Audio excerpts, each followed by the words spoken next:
कि सोनम वांगचुक को जब से वो लेके गए हैं, लोगों में आक्रोश है और लोग इसके सख्त खिलाफ है कि वो कैसे उनको लेके उठाया गया और ये भी बोला गया उठ बेस मोदी तू बदनाम रहेगा, मोदी तू बदनाम रहेगा, मोदी तू बदनाम रहेगा, मोदी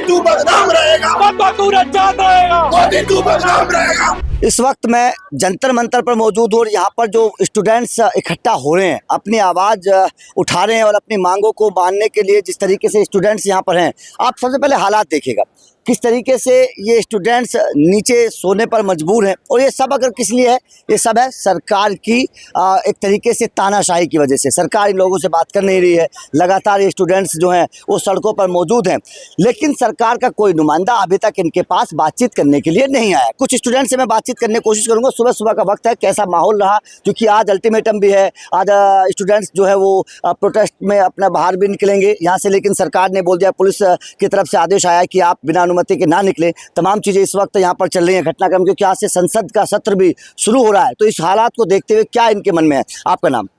मेरा नाम अभिनव है। अभिनव जी, क्योंकि आज आप लोग बोल रहे हैं कि आप यहाँ से बाहर भी निकलेंगे, अपना प्रोटेस्ट भी करेंगे, लेकिन पुलिस का आदेश आया कि आप उनसे बिना पूछे ना निकलें, तो फिर कैसे आप क्या प्लान? निकलना तो पड़ेगा, किसी को तो निकलना पड़ेगा। हम नहीं निकलेंगे तो फिर कौन ही निकलेगा। इतनी तादाद में हम लोग इकट्ठा इसलिए हुए हैं ताकि अगर पुलिस आए भी तो इतना कुछ प्रॉब्लम ना हो हम लोगों को, क्योंकि एकता में ही ताकत है और अकेले रहेंगे तो बिखरेंगे, सिंपल सी बात है।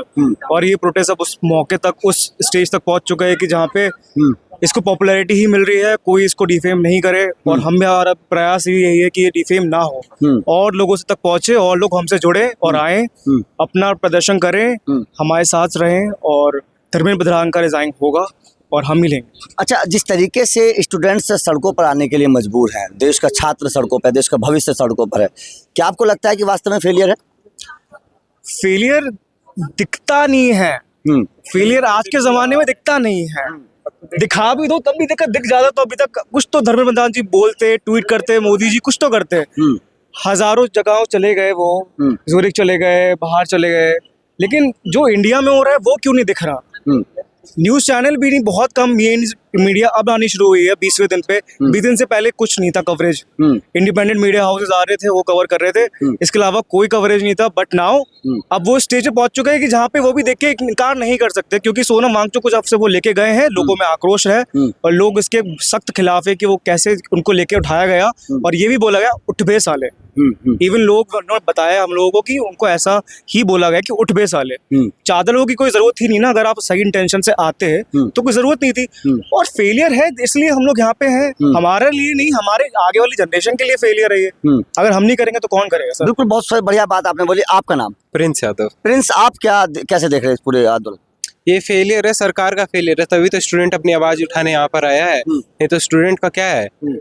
देखिए, सब स्टूडेंट, कोई दूर से आया है, कोई नज़दीक से आया है, सब देख रहा है कि एक स्टेज मिल रहा है हमें अपनी आवाज़ उठाने के लिए कि आगे की भी जनरेशन सुधर जाए। जो हमारी है वो तो आगे सुधर ही जाए। तो सर, जो अब पढ़ लिया है वो पढ़ लिया है, लेकिन जो आने की जनरेशन है उनका पेपर लीक ना हो, उनको सुसाइड करने की ज़रूरत ना पड़े, उनके लिए हम आज भी प्रोटेस्ट कर रहे हैं। और प्रोटेस्ट ही हम पीसफुली करना चाहते हैं। हम नहीं चाहते कि हमारी वजह से किसी को चोट पहुँचे या उनकी वजह से हमें चोट पहुँचे। ये पीसफुली जाने वाला है। अब सरकार चाहती है जैसे वैसे जाएगा। अच्छा, जिस तरीके से धर्मेंद्र प्रधान का अभी तक इस्तीफा हुआ नहीं है, क्या आपको लगता है कि सरकार बचा रही है, सरकार का पूरी तरीके से इसमें इन्वॉल्वमेंट है? जी बिल्कुल, लगता है कि सरकार का ही पूरा इन्वॉल्वमेंट है, तभी तो सरकार बचा रही है। नहीं तो वो चाहती तो ये प्रोटेस्ट होना ही नहीं था, ये कब का खत्म हो जाना था। सरकार ही इस प्रोटेस्ट को यहाँ तक लाई है और आगे भी ले जाएगी। अच्छा, एजुकेशन के मामले में क्या सरकार क्या आप जिस तरीके से अभी तक उनका रवैया रहा है, इसको कैसे देखते हैं? सरकार का रवैया अभी तक तो ठीक नहीं रहा है। जैसे कि आप देख सकते हैं, एक पेपर लीक होता तो मान सकते हैं कि एक तो फॉल्ट हो सकता है। आप देख सकते हैं 9 से ज़्यादा पेपर लीक हुए हैं। 9, वो भी ऐसे पेपर जिससे एक छात्र की जो फ्यूचर लिखा जाता है, वैसे पेपर लीक हुए हैं। तो ये तो एक फेलियर ही है एजुकेशन के मामले में। बहुत बड़ी बात इन्होंने बोल दी कि मैं इस तरफ आपको दिखा देना चाहता हूँ, इस तरफ मैं आपको दिखा देना चाहता हूँ किस तरीके से यहाँ पर जो धरना प्रदर्शन हो रहा है, लगातार बड़ी बात वाली बात बोल रहे हैं। मोदी तू बदनाम रहेगा, तक सूरज चांद रहेगा मोदी तू बदनाम रहेगा कब तक सूरज चांद रहेगा मोदी तू बदनाम रहेगा कब तक सूरज चांद रहेगा मोदी तू बदनाम रहेगा कब तक सूरज चांद रहेगा मोदी तू बदनाम रहेगा युवा एकता जिंदाबाद जिंदाबाद जिंदाबाद युवा एकता जिंदाबाद जिंदाबाद जिंदाबाद युवा एकता जिंदाबाद जिंदाबाद जिंदाबाद बेहतरीन पॉडकास्ट सेटअप्स, शानदार चैनल रीच, जबरदस्त सोशल मीडिया प्रेजेंस के साथ द फैक्ट इंडिया के जरिए बढ़ाइए अपना व्यापार। न्यूज वीडियोस में एल बेंट हो या फिर हर न्यूज की शुरुआत में हो आपके एड्स, फेसबुक पर आपके बिजनेस प्रमोशन वीडियोस और ग्राफिक्स हो या फिर इंस्टाग्राम पर कोलैबोरेशन के साथ रील्स, सब कुछ मिलेगा आपको द फैक्ट इंडिया पर। तो आज ही डीएम करें इंस्टाग्राम पर, व्हाट्सएप के नंबरों पर मैसेज करें और अपने व्यापार को दें ऑर्गेनिक प्रमोशंस की ताकत, सिर्फ द फैक्ट इंडिया न्यूज के साथ।